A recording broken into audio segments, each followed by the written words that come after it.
Let me tell you how it really went down, because if you've ever tangled with an HOA, you know these stories never go the way you expect. Right out the gate, I'll say this. If you think owning your own land means freedom, well, buckle up. Because I thought that too until the HOA came knocking where no HOA was supposed to exist. So picture this. I grew up in one of those cookie-cutter suburbs outside Atlanta. You know, the kind every lawn manicured to the same length, every mailbox, the exact shade of regulation beige, and everyone smiling just a little too hard at the block party while keeping a mental score of who left their trash out too long. We had an HOA president, let's call her Sally, who thought she was running the Pentagon, not a cul-de-sac. My first run-in with those folks, I must have been, 11? Left my bike on the porch overnight. Next morning, there's a letter taped to our door, unapproved exterior clutter. Fine $50. Not a warning, not a hey kid, move your bike. Just a bill and a lecture. My parents paid it.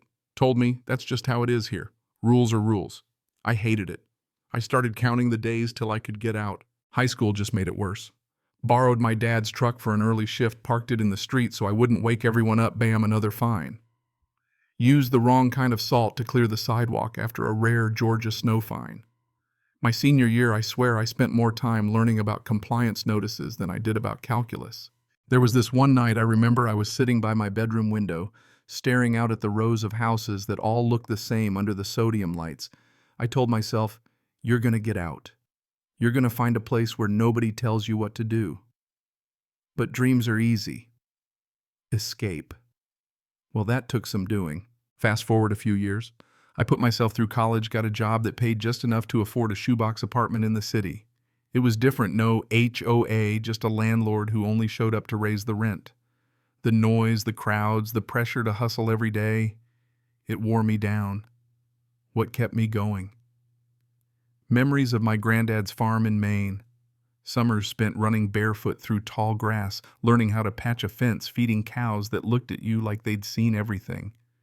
Out there, the air smelled real pine and dirt and fresh hay. Nights so dark you could see every star. While my coworkers spent weekends at clubs or eating out, I pinched pennies. Skipped every vacation, every new phone, every happy hour. Called it my escape fund, though most folks thought I was crazy. What, you gonna buy a farm and talk to cows? They'd laugh. Maybe I was crazy, but that dream was the only thing keeping me sane. Years went by. Then one day, scrolling through listings, I saw a rundown farmhouse on 40 acres in the middle of nowhere, Maine. Photos were blurry, fence was falling down, paint looked like it had given up a decade ago. But something about it just fit. No neighbors in sight, no HOA. The kind of place you could disappear into and finally breathe. I emptied my savings, flew up for a look, and when I got out of the car, the silence nearly knocked me over. Not city silence, the real kind. Wind in the trees, a crow off in the distance, maybe a creek somewhere. I met the old owner, a wiry guy named Walter. He just shook my hand, looked me over, and said, "You're not like the usual types." I told him I'm just here for some peace. 2 months later, it was mine. First sunrise in that house, I swear I thought I was dreaming. Fog rolling over the field, the old barn creaking like it was telling secrets.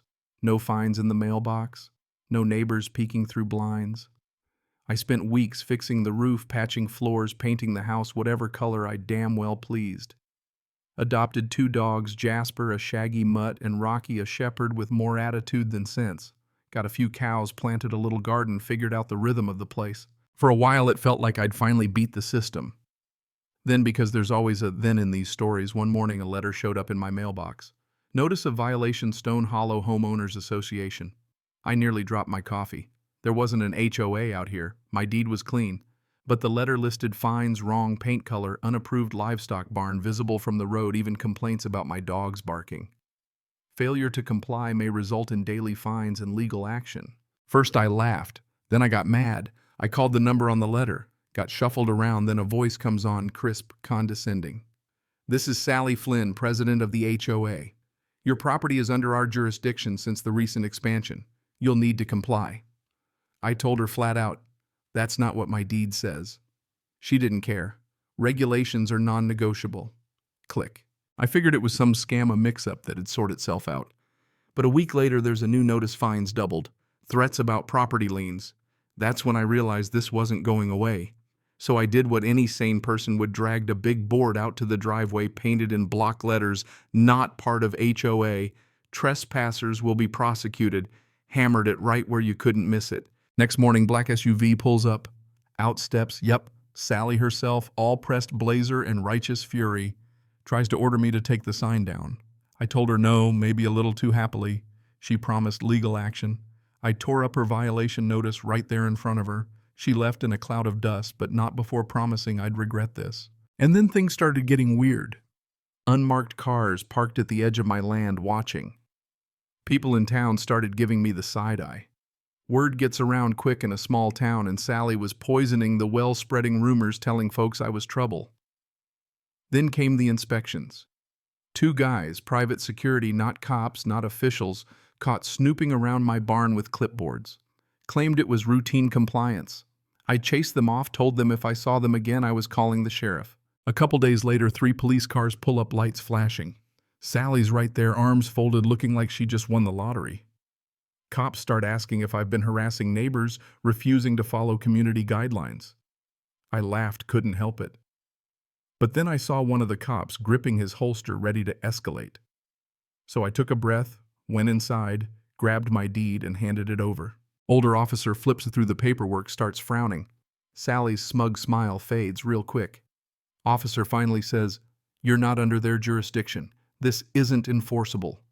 Turns to Sally. "You filed a false report today. That's a crime." For a moment she just gapes, fish out of water, then tries to backpedal. I assumed his land was included. Officer just shakes his head, warns her there'll be consequences for trespassing, harassment, false reports. I made sure to tear up another violation letter in front of her for good measure. You'd think it'd end there, right? Not with people like Sally.